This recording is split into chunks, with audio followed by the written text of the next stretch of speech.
খুলনায় হকার্স মার্কেটে যৌথ বাহিনীর অভিযান, ৮ টন পলিথিন জব্দ। খুলনার খানজাহান আলী হকার্স মার্কেটে যৌথ বাহিনী অভিযান চালিয়ে প্রায় ৮,০৮৫ কেজি নিষিদ্ধ পলিথিন জব্দ করেছে। শনিবার সকাল ১১টা থেকে সন্ধ্যা ৬টা পর্যন্ত চলা এই অভিযানে গৌতম স্টোর, উত্তম স্টোর ও টিউলিপ স্টোরকে মোট ৭০,০০০ টাকা জরিমানা করা হয়। অপরদিকে মালিক অনুপস্থিত থাকায় রনি স্টোর থেকে উদ্ধারকৃত ৩,৬২৫ কেজি পলিথিন সহ প্রতিষ্ঠানটি সিলগালা করা হয়।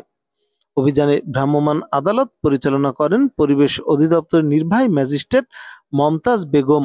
এ সময় তিনি জানান, পরিবেশের জন্য ক্ষতিকর পলিথিনের বিরুদ্ধে অভিযান অব্যাহত থাকবে। বেশ কয়েকটা দোকানে আমরা গোডাউন গুলো চেক করে আমরা তাদের যে মালিক পক্ষ আছে এবং এখানে যারা ব্যবসায়িক সমিতির যারা লোকজন আছেন তাদের সহায়তায় আমরা এই গোডাউন গুলো খুঁজে পেয়েছি এবং বিপুল পরিমাণে পলিথিন জাতীয় দ্রব্য এবং পলিথিন আমরা উদ্ধার করেছি।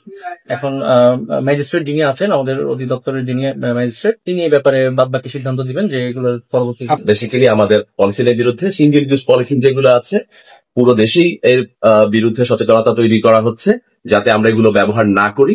তার বিকল্প যেগুলো আছে সেগুলো ব্যবহারে আমরা সবাইকে উদ্বুদ্ধ করছি এবং তারই অংশ হিসেবে আজকের এই অভিযান পরিচালনা করা। এ পর্যন্ত আমরা ২.৫ টন মতো পলিথিন জব্দ করেছি, যেটি নিষিদ্ধ ঘোষিত।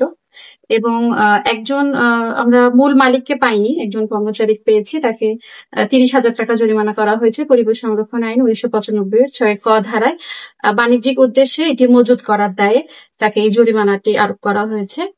আর বেশিরভাগ ক্ষেত্রেই মালিকদেরকে খুঁজে পাওয়া যাচ্ছে না, তো আমরা এগুলো সবই জব্দ করব যদি খুঁজে না পাওয়া যায়। মোটামুটি অভিযানের এখনো চলমান রয়েছে, মানে এখনো শেষ হয়নি।